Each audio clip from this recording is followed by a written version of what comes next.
नमस्ते, मैं हूं सौरभ सचान और आप देख रहे हैं देवास लाइव। दोनों ही दलों ने महापौर के लिए अपना उम्मीदवार खड़ा कर दिया है। कहने को तो महिलाओं को आरक्षण दिया गया है, लेकिन मूल रूप से टिकट उनके पतियों को दिया गया है। इसीलिए हमने यहाँ पर पीछे लिखा है नेता पति, यानी नेता पतियों को टिकट मिला है। और देवास में कांग्रेस हो या बीजेपी, दोनों ने किसी भी एक्टिव महिला नेता को टिकट नहीं दिया। ये कहीं ना कहीं देखा जाए तो एक तरह से उन महिला नेत्रियों का अपमान है जो लोग लगातार समाज में काम कर रही हैं, राजनीतिक दलों में काम कर रही हैं। क्या आपने उन्हें सिर्फ मंच की शोभा बढ़ाने के लायक समझा है? लेकिन जब टिकट की बारी आई तो आपने नेताओं को टिकट दिए। जी हाँ, नेता पतियों को टिकट दिए।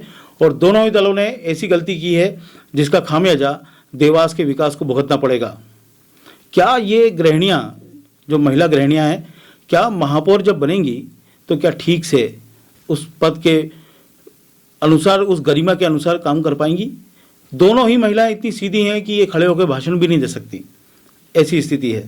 कांग्रेस ने जहां पर विनोदिनी रमेश व्यास को टिकट दिया है, उधर बीजेपी ने आज गीता दुर्गेश अग्रवाल को टिकट दिया है। दोनों के ही पति नेता हैं, लेकिन दोनों की पत्नियां नेता बिल्कुल भी नहीं है।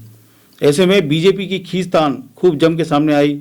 और देवास में बीजेपी में जो दो धड़े हैं, एक पैलेस का और दूसरा जो यहाँ के बीजेपी के जिला अध्यक्ष हैं, उनका धड़ा, उन दोनों में खूब खींचतान हुई और आखिर में जा करके समझौते आबादी तरीके से ये टिकट बटा है। हमने आपको बताया था कि बैकअप प्लान के रूप में दुर्गेश अग्रवाल जी की पत्नी को टिकट दिया जा सकता है बीजेपी के द्वारा, और वही हुआ।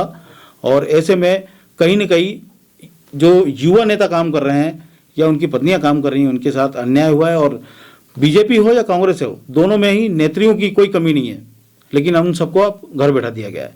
आखिर एक्टिव महिला को टिकट देने में दोनों ही पार्टियों ने कोताही क्यों बरती यहाँ पर देवास में? और दोनों ही दलों में देखने में आया कि दोनों दलों में गुटबाजी जमकर ही हुई, और उसी का ये नतीजा रहा कि एक्टिव नेत्रियों को मौका नहीं मिला। अब ऐसे में फूट की आशंका है देवास में। जब हम अगर बात कर लें बीजेपी की, तो बीजेपी में जो पहले नाम चल रहा था वो चल रहा था पूजा रवि जैन का। एक्टिव हैं, काम करती आई हैं, उनके पति भी एक्टिव हैं, लेकिन टिकट जिन्हें दिया गया उन्हें तो बोलना भी नहीं आता। आज उन्होंने सिर्फ एक ही शब्द बोला है, देवास में स्वच्छता लाऊंगी, स्वच्छ बनाऊंगी। इसके अलावा एक शब्द भी नहीं बोल पाई। अब आखिर में अगर ये इस तरह के पदों पर आसीन करना इन महिलाओं का अपमान है। एक तरह से इन महिलाओं को अपमानित किया है इन पार्टियों ने, इनको टिकट दे करके। और आप क्या, आप इनकी ट्रेनिंग करेंगे अगले 5 साल के लिए? उसके बाद ये नेता बन पाएंगी? ऐसे में उन महिलाओं को भी मौका दिया जाना चाहिए था जो लगातार एक्टिवली काम कर रही हैं और राजनीति से लगातार जुड़ी रही है। लेकिन देवास का दुर्भाग्य है कि दोनों दलों ने इस बारे में सोचा नहीं, और दोनों ने कैंडिडेट ऐसे खड़े किए जिसमें अब इनके पतियों को बहुत मेहनत करना पड़ेगी। कोई भी जीते हारे, लेकिन इनके पतियों को ही वहाँ कुर्सी मिलेगी, उन्हीं को वहाँ पर बैठना है। वही देवास की योजना बनाएंगे, वही विकास की योजना बनाएंगे। तो आखिर देवास में क्या पढ़ी लिखी महिलाएं नहीं हैं जो एक्टिवली राजनीति में काम कर रही हों? वो महिलाएं नहीं हैं। मैं यहाँ किसी महिला का अपमान नहीं कर रहा हूँ, लेकिन मैं आपको बता दूँ, हमारे घर में जो गृहिणियाँ होती हैं वो हाउसवाइफ होती हैं। उनको अचानक आप एक बड़े प्लेटफॉर्म पर ले जाकर बिठा दोगे, वो घबरा जाएंगी और मुश्किल में पड़ जाएंगी। लेकिन उनके पति की महत्वाकांक्षा के कारण उनको इस राजनीति में ये अपमान का घूंट भी पीना पड़ेगा, ऐसा लग रहा है। दोनों दलों ने यही हालत स्थिति की है। लेकिन अब मैं बता दूँ कि विरोध के स्वर भी उठने लगे हैं, और अब देवास में चर्चा होने लगी है कि कोई निर्दलीय प्रत्याशी यहाँ पर खड़ा हो सकता है। और ऐसे में अगर दोनों दल हार गए और निर्दलीय प्रत्याशी जीत गया, तो ये समझिए कि राजनीतिक दलों के मुंह पे तमाचा होगा जो देवास की जनता मारेगी। ऐसे में सोच समझ के काम किया जाना चाहिए था और सोच समझ के टिकट का वितरण किया जाना था। अगर महिलाओं को आरक्षण दिया गया है तो कम से कम ऐसी महिलाओं को मौका मिले जो राजनीति में एक्टिव रूप से काम कर रही हैं। और अब हमारे सूत्र भी बताते हैं कि कांग्रेस में भी हलचल मच गई है, क्योंकि बीजेपी ने जो कैंडिडेट खड़ा किया है कांग्रेस की नज़र में उसे कमज़ोर माना जा रहा है। और ऐसे में कांग्रेस के कुछ नेता आगे आ सकते हैं और टिकट के में भी बदलाव हो सकता है। ऐसे हमारे सूत्र बता रहे हैं कि अब इसे कांग्रेसी एक मौका समझ रहे हैं। और ऐसे में कहीं कांग्रेस का कैंडिडेट अगर बदल गया तो स्थितियां बदल सकती हैं। और मान लीजिए कैंडिडेट नहीं भी बदलता है तो कोई निर्दलीय भी अगर खड़ा हो गया और जनता ने उसको हाँ बोल दिया, तो दोनों दल बहुत ही मुश्किल में पड़ जाएंगे। इसलिए सोच विचार करके ही गुटबाजी करना चाहिए।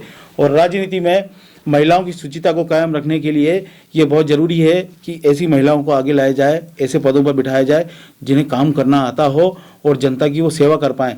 अब दोनों ही महिलाएं, अभी हाल फिलहाल की जो उनकी स्थिति है वो ऐसी है कि दोनों सीधी सादी घर की गृहिणियां हैं। अब उनके पतियों को ही काम करना पड़ेगा, उन्हें ही समझाना पड़ेगा। तो आखिर महिला आरक्षण का मतलब ही क्या निकला? जो हमारी अवधारणा है आरक्षण देने की महिलाओं को, उनको आगे लाने की, तो उसका मतलब ही क्या निकला?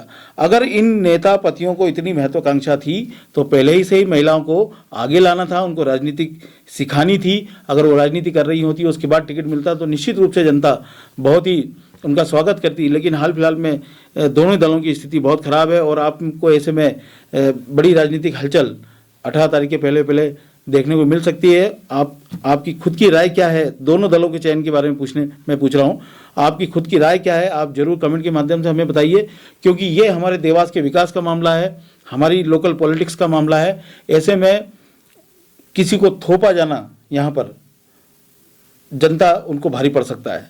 इसलिए विकास की गाथा कौन लिख सकता है, किसे आपका महापौर बनना है, किसे आपका पार्षद बनना है, ये जनता ने जरूर डिसाइड करना चाहिए, ना कि राजनीतिक दल अपने मनमानी करते हुए किसी को यहाँ पर खड़ा करते हैं। तो कमेंट के माध्यम से आप बताइए कि इस विषय में आपकी भावना क्या है?